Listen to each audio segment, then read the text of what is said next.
Haya tukiambĩrĩria iria ifotiria tũrĩ nacio nĩ atĩ mũikarĩri wa commission ya Ithurano na mĩhaka IEBC Wafula Chebukati nĩ anĩrĩire gũtĩrio kwa ithurano cia ūngabana county-inĩ cia Mombasa na Kakamega thutha wa maratathi ma kura iturwa-inĩ icio cierĩ gũcabithio na mahĩtia.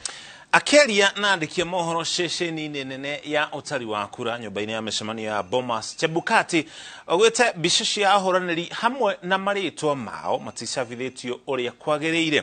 Chebukati oho augĩte atĩ meharĩrĩria ma gĩthurano nĩ marĩkĩte guothe bũrũri-inĩ na koria Kenya gũkeyumĩria na njĩra nene rũciinĩ cihanda thinacara gũikia kura. I also wish to bring to your attention an incident that happened this morning in Moyale constituency, Marsabit County, where a KIMS kit for Urani Primary School polling station code number 0100 450 226 07102 was reported missing.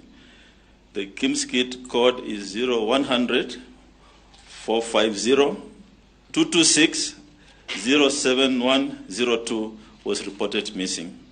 The loss was discovered when the KIMS kits were being charged before deployment to the polling stations. The incident has been reported to Moyale Police Station and investigations into the loss is ongoing.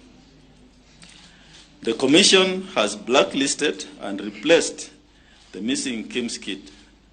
Any activity or data that may originate from the missing kit will be flagged and isolated from the system.